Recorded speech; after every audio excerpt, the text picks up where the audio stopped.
enige party vir ons iets gedoen wat in die, sal ek sê, in die background is. Nobody. Al die jare stem sy vir die ene en sy stem vir die ene and nobody come to the front room vir jou. Ek weet nie, ek ken nie die lulse sy brein nie, ek weet nie waar toe sy beweeg is, so ek stem nie. En sy het nog niks van my gedoen. Absoluut nog niks van my gedoen.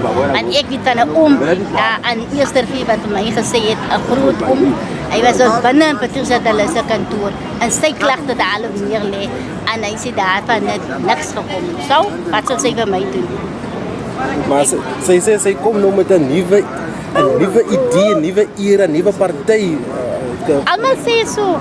Almal sê so, hulle kom met nuwe goed voor die dag en wat doen hulle? Sodra jy vir hulle stem, dan waar sit jy?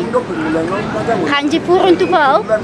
Jy kry nie hulp. Hulle stuur jou van die een bakbord na stuurbord toe. So stuur hulle vir jou na die een na die ander toe.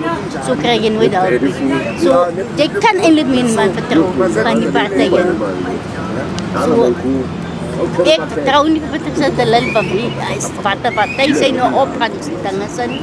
Ek vertrou aan, ek is ja.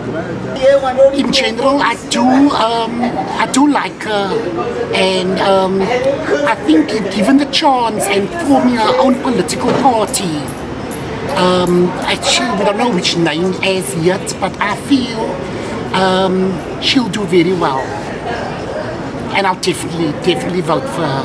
You know, she's very strong. In a community, in a colored community, I think she will have most of the votes. Political, you know, she's very, very strong, as my friend just said now.